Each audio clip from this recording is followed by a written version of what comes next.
Hi, I'm Adam C and welcome to my Toyota Chaser, which I've driven down to this shipping yard near Southampton. We're at Barons Manor Park Classics for a little tip-off that I found. In this building is a car that really shouldn't be there, or should it? We're going to go into detail about what's happening with the JDM car market. So I'm sure you all know what to expect when you think of an auction house and the type of cars that they sell. So we're going to do a little tour of some of the quirky ones and some of my favourites, and then head to the JDM piece of interest over there. So this is not a Porsche 356 Speedster. This is a Chesil Speedster from 1970. So would have started life as a 1970 Volkswagen Beetle, and this one apparently has only done 159 miles since it was completed. So it's got the 1.6 litre air-cooled flat 4, and the estimate is between 25 to 28,000 pounds. And next door, another recreation, this one being a homage to the Lotus 6.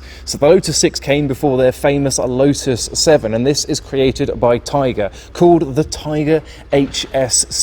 This is a factory built car, they believe, in 2014, so should be remarkable condition, especially considering this has never failed an MOT, nor has it ever received an advisory. It's got an Aston 1.1 litre block, twin SU carburetors up front, 10 to 11,000 pounds for this. So there's your recreations, some military vehicles. We'll talk about that in a little bit, but I feel like the elephant in the room, which is grey, is this Toyota Chaser. So we have a fresh import Toyota Chaser JZX100 within the mix of your typical, Morris Minors, you've got the Triumph, you've got even Porsches on display, and your Fords, and then a piece of JDM history, because the Chasers are vastly becoming a collector's showpiece. So I think this might be the Vantage model. You can tell by the more luxurious interior. Mine's got the carbon fibre, different seats trim, but it's got a similar smell to mine, but you'll notice it's got the aftermarket steering wheel and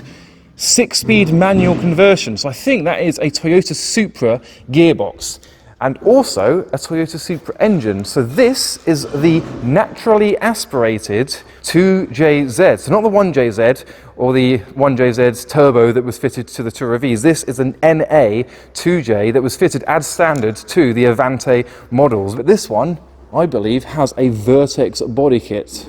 So Manor Park Classics aren't 100% sure, they don't have certification that it is a genuine Vertex, but looking at the shape of it and the fact that it's a fresh import suggests that it is. But take a look at those wheels. Have you seen anything like that before? I think they suit the car remarkably well. So they've actually just received the V5, so it will be registered. Very interesting to see in the sea of classic cars how well some JDM will do. I'm seeing this so regularly at auctions. Japanese cars, JDM cars, entering the classic car market, because these are the next cars to shoot up in value. This era of the 90s to the noughties. So it's a Gen 2. It's got the clear side lights there rather than the amber indicators. And then I think it's got the much better rear lights, the same that mine's got, the 2-piece rather than the 3-piece that the earlier models had.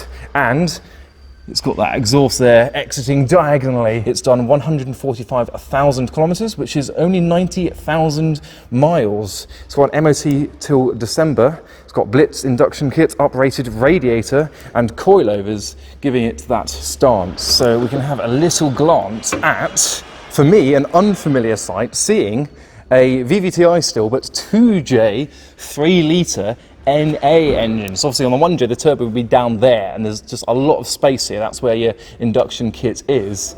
But you've got your 2JZ, would have originally been automatic, freshly imported to the UK, and of course used to be white. But before I get too carried away with the Chaser, we're going to move on past the military vehicles and onto the Mitsubishi Shogun. So originally in Japan, this would have been a Mitsubishi Pajero, thus creating the Pajero Evo, which is the wide-body extreme version of the Pajero. But in many Spanish-speaking countries, Pajero is a slang term for a person who enjoys the company of one's own in a pleasurable sense. So they decided to change it to Shogun, which is the Japanese word for general, and Spain calls them the Montero, which means hunter. So the hunter or general. V6 petrol 3 litre. This one is automatic, of course, with overdrive and high and low settings for the 4-wheel drive system. And have a look at that interior. So it's just a 2-door with rear seats at the back there. Looks really comfortable. It's got a little spoiler there, bit of a beefy kit on it from factory as well. I do like these. So the blue Shogun V6 estimate is £9,000 to £10,000. But with this next car, I have found a James. So you've got one of these. I have got one of these. So these were like the top trim model before you went to like the 4x4, weren't they? The 1000S. Yeah, the 1000. Obviously, the 4x4 is the one to have because there's videos of that outperforming Defenders and stuff. But if you just wanted a bog standard Fiat Panda, this is the kind of thing that you'd have bought. This is a really nice example. This is 1986, I believe. It's still on its original plates. I love anything original, but I am a bit upset because this does appear to be in a better condition than mine. It's only got 23,000 miles on it, the same as mine. They tend to rust on the bottom of the doors. This has got the tiniest little bit there, but the rest of them are fine. Even the wheel trims are in good condition. Look at the little Pirellis as well. Well, it's got no reserve, this car. It's got no reserve. Guess, yeah, it's the so it could be a second one for me then. I might buy it to keep another good one off the market. It's got one former keeper, and it's kept in the same family its whole life as well, this car. So you're interested to see, firstly, where the bonnet latch is, and secondly, what value this makes on Saturday. Well, you can always tell when they've been looked after by old people because they come with an old school chrome AA badge. AA or RAC sometimes. Or an RAC, or both. It's 1 litre engine. Does it need all this? It does, it does. Hang on. If you ever... you have to cut this bit out. There.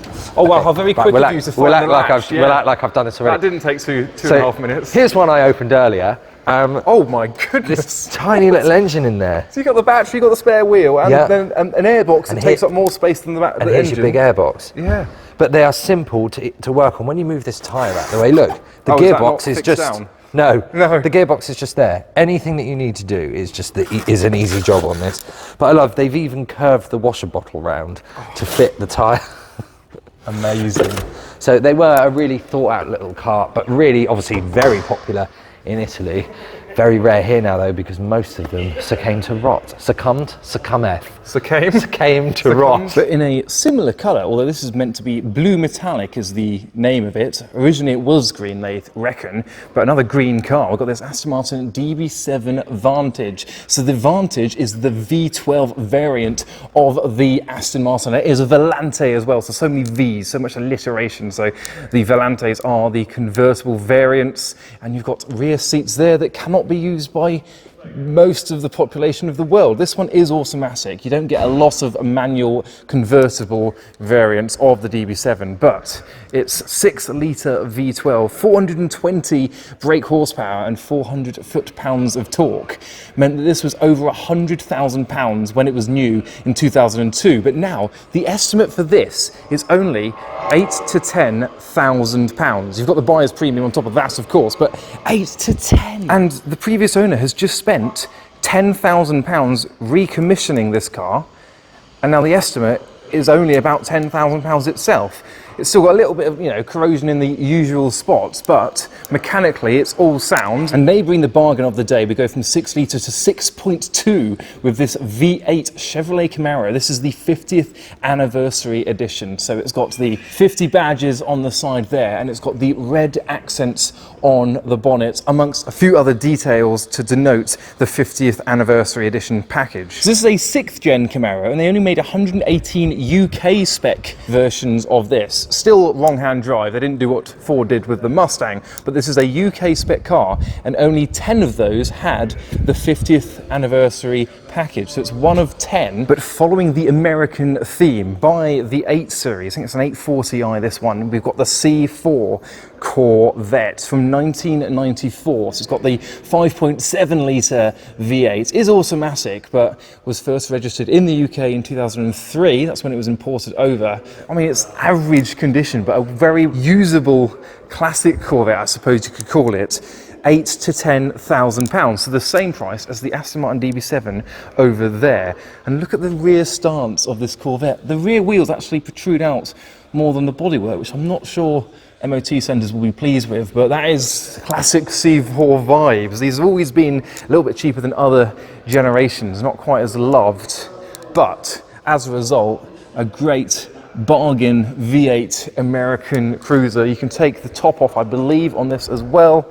I love cars with long bonnets, and Corvettes, they sound good with a great exhaust. I think this is an honest looking car and a great bargain. But moving back to the Quirky, this is the smallest car here, the Berkeley T60. So they made 1,800 of these, the little T60, and they made them in just 18 months. So 100 of these were made a month by this small company called Berkeley. It's got a transverse engine as well. As a result, it's front-wheel drive, so the bonnet is tiny and it hinges from the front. So small front-wheel drive, open-top sports car aimed at motorcyclists looking to step up into a car.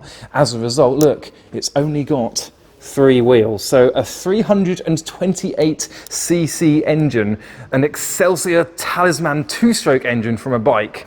And the most recent MOT was in 2017, so it might need a bit of work, but actually looks in pretty good condition. You've got that 4-speed auto gearbox there, 4,000 to 5,000 pounds. I didn't say 45, 4,000 to 5,000 pounds is the estimate. Is that it? And it's got a platform to put the bum of a kids. Yeah, that you don't like. I think this is the most fun car here. We've got the walnut dashboard here. Doesn't it look like you could lift it up? I think that sounds like a challenge for another day. But moving back to the centre, we have this pair of Fords. Now, would you call them classic or retro? The Escort RS2000 and the Ford Puma. So we'll start with the RS2000 because look at the colour. I don't know if you can tell, it's not black. This is an aubergine, purpley red.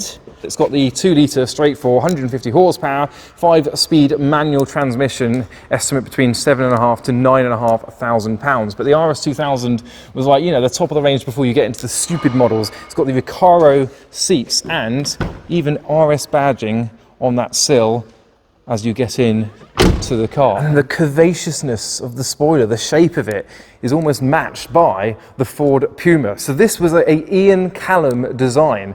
So he designed a lot for Jaguar that you might know, like the DB7 as well. I think that was an Ian Callum design, but it was based on the Mark IV Ford Fiesta platform. So they took the Fiesta and made this coupe 2-door shape out of it, very quirky. It's got the 1.7-litre Ford Sigma engine, and this one also with 5-speed manual, much like the RS2000 next door. They made 133,000 Pumas, so 4,500 to 5,500 pounds for this, which I think is again becoming a bit of a future classic. Let's have a look inside. Immaculate interior. These were both kept by the same owner. He knows what he likes. But I've been shown into their other unit with a 35,000 mile Z3 amongst a few others. So these cars were consigned only recently, so not as much information, but they're all going into the same auction. You've got this magenta Spitfire here. We're doing some work to the Jag and a Series 1 Mark III Escort RS Turbo. This is a fairly honest condition. I think the estimate's around £20,000. But as I said, it's workable condition, needs a little bit of paintwork here and there, and it's next door to this SS1 Reliant Scimitar as well. But they believe this is the galvanised chassis version due to it only having that single wiper in it. It's got a lot of service history and James wants it. Well, I want it. I used to have a Reliant, not an SS1. This is the funny shaped coupe, which I think feels like it's got a Metro interior in it. It's very Metro, isn't it? Yeah. An exceptionally terrifying standard Scimitar, where it just basically had the whole steering rack held on by like one bolt. Everything was just loose on it. But this one, I think, is definitely got a retro appeal to it. It does, and hopefully will be a better. It's got no reserve, so you could just put a bid in. I could. And they're only made of plastic, so you know. Yeah. They don't rust. It's the same guy that designed like most of Triumph stuff, like the TR4, yes. Loads, almost every Triumph up to. But this was his last car. Design, I think. It's a what? It's an Isagonis. Is that the name? Vehicle. That was the guy who designed. That was the guy, Yeah. and this was his last design as well. Was it? I think so. But just concluding with this Z3, remarkable condition. And originally I was like, this looks like the 007 edition, because they made a limited run of 100 cars for James Bond's Golden Eye. But this is the same colour, same spec. I think they had tan roofs, but they also had 007 plaques on the carpet and on the dashboard. This one is a standard automatic Z3, a low estimate for a low mileage car. You've got the Roadster plaque there, so 35,000 miles or under that for this really nice condition BMW Z3. But a huge thank you to Barons Manor Park Classics for allowing me into their auction house. As I said, on this Saturday, as I drop the video, this coming Saturday is when the auction is going to take place. So I'll be keeping an eye out on the Chaser, seeing what it gets. I shouldn't get any more, but who knows? So thanks for watching, and I'll see you all at Adam Seafest on the 3rd of May. There's tickets and links in the video's description.